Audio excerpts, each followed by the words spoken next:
Bienvenidos a Realidad Jurídica.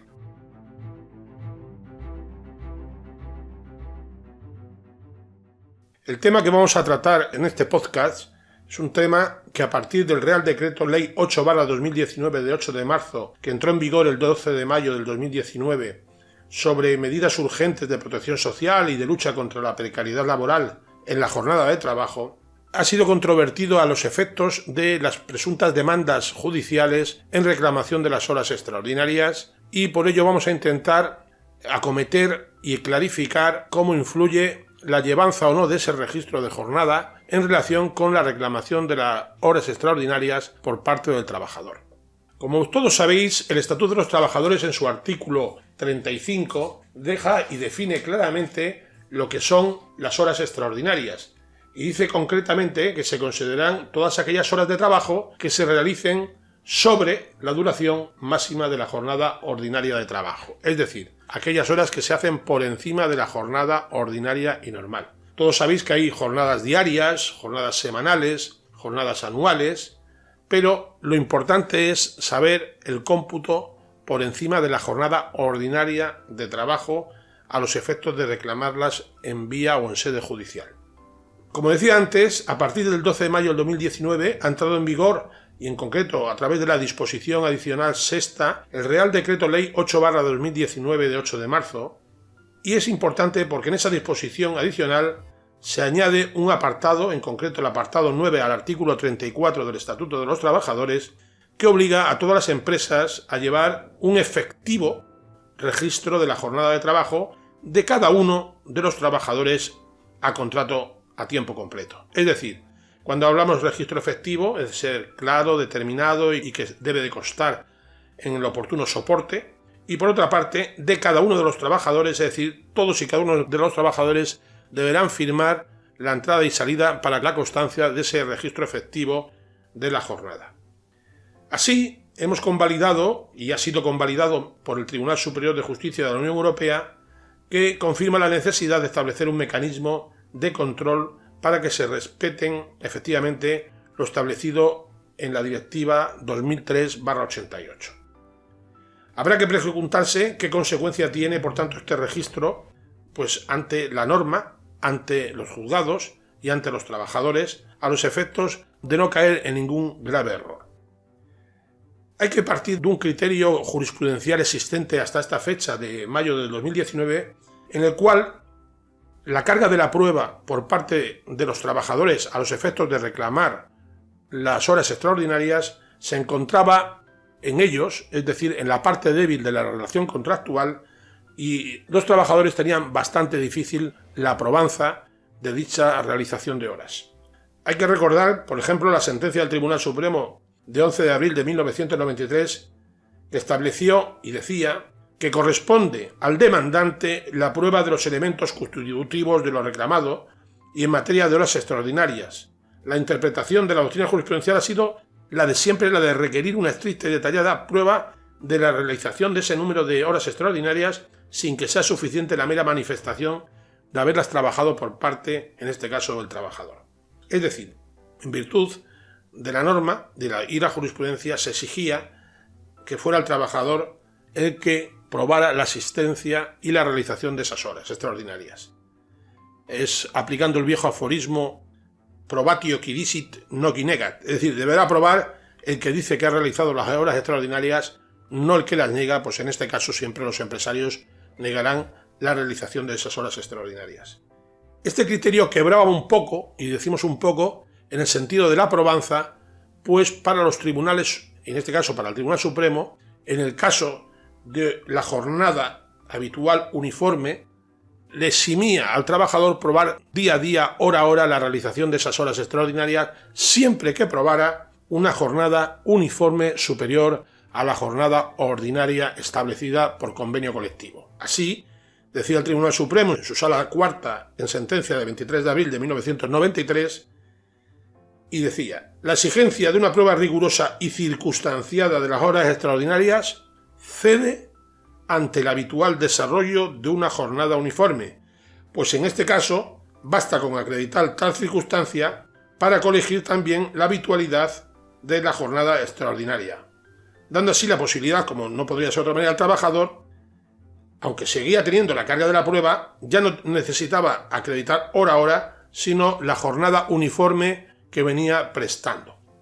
Como decía, este Real Decreto Ley 8/2019 de 8 de marzo de medidas urgentes, al modificar o añadir el apartado 9 a su artículo 34, en esa incorporación, viene a instaurar una obligación de todas las empresas de contar con un registro de jornada siempre a partir de la fecha de entrada en vigor de este Real Decreto Ley, que ha sido el 12 de mayo del 2019. Por tanto, hay un antes y un después a efectos de la aprobanza del registro horario en relación con la fecha antes manifestada de 12 de mayo de 2019. Hay que recordar que en dicho registro de jornada viene también obligado por una sentencia del Tribunal de Justicia Europeo que mantenía, con fechas de 14 de mayo del 2019 en el asunto C-55/18, había declarado que la normativa española de registro de jornada anterior y la jurisprudencia que había existido del Tribunal Supremo sobre dicha cuestión mantenía que solo obligaba a las empresas a llevar un registro a los efectos de quedar registradas las horas extras realizadas y que iba en contra de las directivas comunitarias, pues privaban al trabajador de un medio esencial de prueba para acreditar el número de horas realizadas, horas de trabajo, y si algunas de ellas eran extraordinarias. Y también al privar a los representantes de los trabajadores con un medio de control para verificar si se respetaba la normativa de duración máxima de jornada o de periodos de descanso o de otras horas extras, etc. Aquí hay que tener en claro que una cuestión muy importante a partir de este momento es ese registro de jornada ordinaria. Y la sentencia anterior del Tribunal de Justicia Europeo mantenía igualmente que sin registro de jornada, y aquí es lo importante insistir, sin registro de jornada no es posible determinar de manera objetiva, fiable y accesible el número de horas extraordinarias o de trabajo efectivas realizadas, su distribución en el tiempo, las que pueden ser catalogadas como ordinarias y las que pueden ser complementarias o extraordinarias, y ello dificulta en extremo, cuando en la realidad práctica imposibilita, que los trabajadores logren así respetar sus derechos y poder probar su jornada. El trabajador ha de ser en este caso considerado la parte débil de esa relación contractual o laboral y no puede impedir de esta manera que el empresario le restrinja sus derechos a obligarle a hacer una serie de horas al margen de la norma o al margen del Estatuto de los Trabajadores, siempre por encima de las establecidas en ese estatuto. A partir de ahora, y recuerdo lo especificado anteriormente, existe una presunción, insisto, una presunción a favor del trabajador si no hay registro de jornada. Y todo ello por aplicación de la norma. La norma es exigente en dicho aspecto.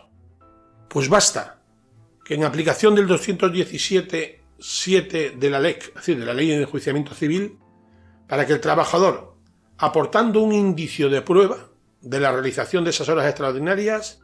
para que sea en este caso la empresa, por aplicación de lo conocida prueba diabólica,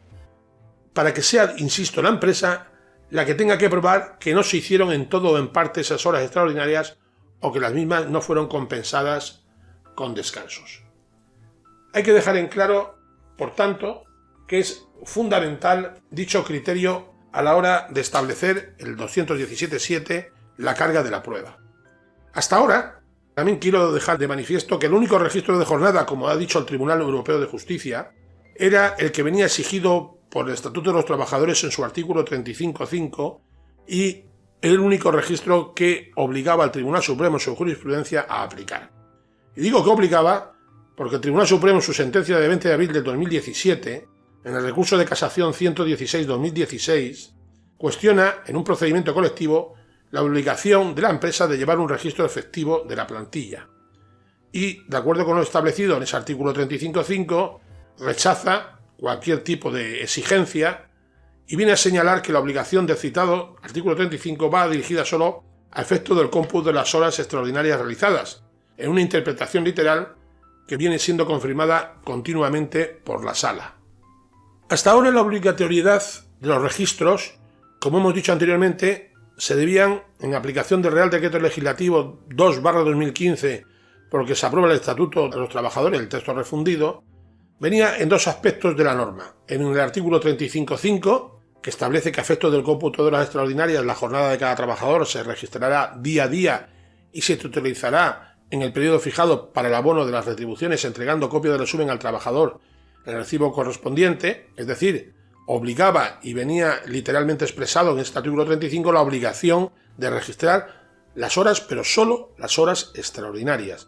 al igual que entregar un resumen de las mismas, de las realizadas, al trabajador. Y el otro apartado que viene exigiendo un registro horario del Estatuto de los Trabajadores es el artículo 12, en su apartado 4c, que se refiere a los trabajadores a tiempo parcial, y dice: a efectos de la jornada,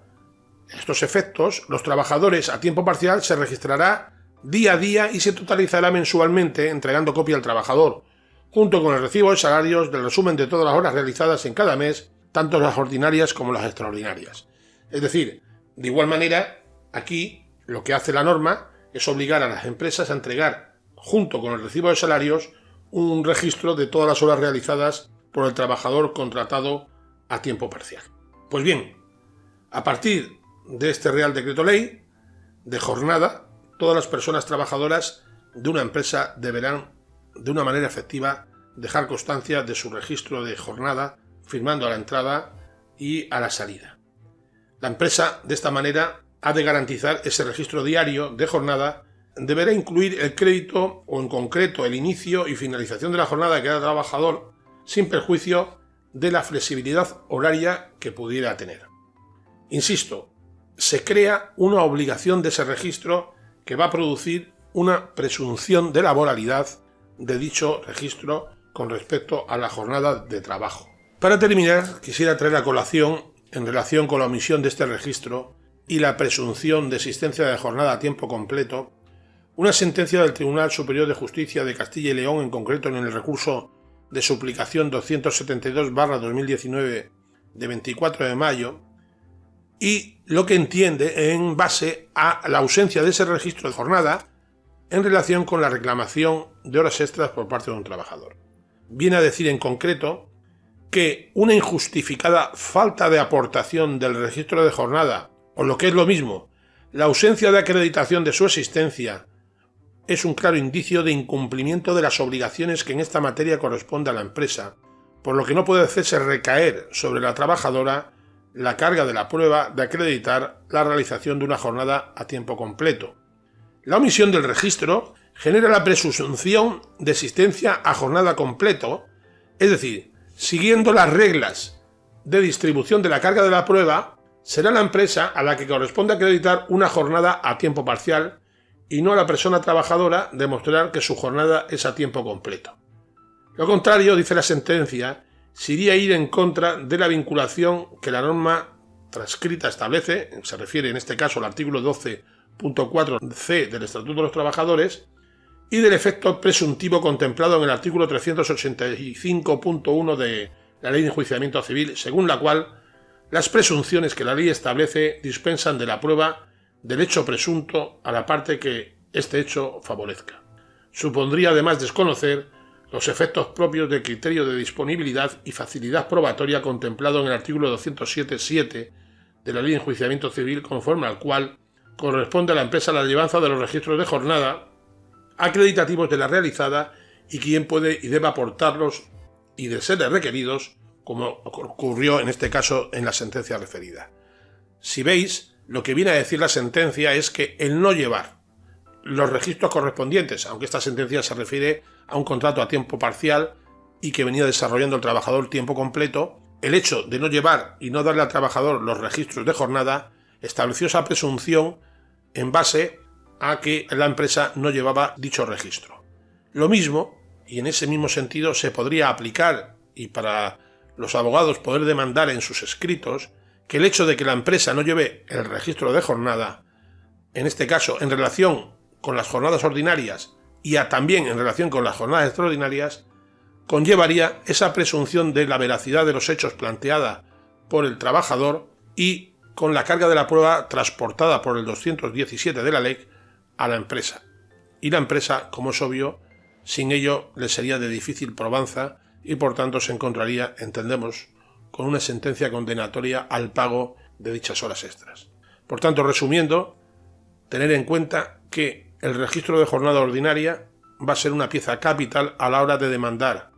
los trabajadores a las empresas a los efectos de acreditación de la realización de las jornadas extraordinarias y, por tanto, de reclamarle dichas horas extraordinarias a la empresa. Espero que os haya sido de interés el presente podcast al respecto. Un saludo.